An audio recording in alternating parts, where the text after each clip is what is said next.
मित्रांनो, कधी मृत्यूवर मात करता येते का? उत्तर अगदी ठाम असावं नाही.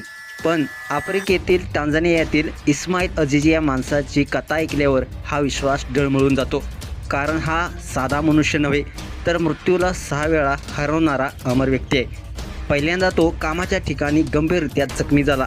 डॉक्टरांनी त्याला मृत घोषित केलं आणि शवपेटीत ठेवण्यात आलं. पण अंत्ययात्रा निघण्याआधीच शवपेटी हलली. लोकांनी उघडलं तर अजित जिवंत. गावभर भीतीची लाट पसरली. दुसऱ्यांदा त्याला मलेरिया झाला. प्रकृती खालवली आणि पुन्हा त्याला मृत घोषित केलं गेलं. शवपेटीतून डोळे उघडून तो पुन्हा उठून बसला. कुटुंबीय देखील हादरून गेलं. 2दा मृत्यूला हरवणं शक्य तरी आहे का? तिसऱ्यांदा कार अपघात झाला. कोम्यात गेला, श्वास थांबला आणि डॉक्टरांनी मृत्यूची घोषणा केली. पण काही वेळामध्येच त्याने पुन्हा श्वास घ्यायला सुरुवात केली. आता लोकांमध्ये मात्र चर्चा सुरू झाली. हा साधा माणूस नाही. 4थ्या वेळी मात्र सापाचा दंश. 3 दिवस शवपेटीत त्याला ठेवलं. पण अंत्यसंस्काराच्या वेळी काही क्षणाआधीच त्याने डोळे उघडले. पुन्हा गावकऱ्यांची भीती आता 10 पट वाढली होती. 5व्यांदा तर त्याने स्वतःच वैतागून स्वतःचा जीव घेण्याचा प्रयत्न केला. तेव्हा डॉक्टरांनी त्याला मृत घोषित केलं खरं, पण काही क्षणातच तो पुन्हा जिवंत झाला. लोकांच्या मनात आता प्रश्न एकच, हा देवाचा चमत्कार आहे की शैतानाचा खेळ?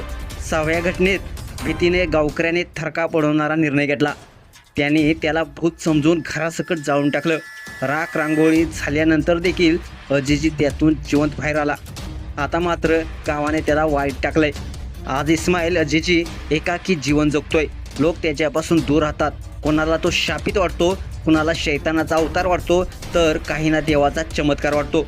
पण एक गोष्ट मात्र खरे, मृत्यूच्या 6 सावल्या ओलांडूनही अजूनही तो जिवंत आहे.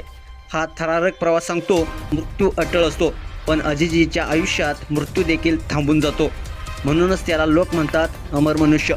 मित्रांनो, तुम्हाला हा व्हिडिओ कसा वाटला? तुमच्या प्रतिक्रिया अवश्य लिहा आणि आपल्या SS स्पोर्ट्स या चॅनेलला सबस्क्राईब करायला नक्की विसरू नका. धन्यवाद.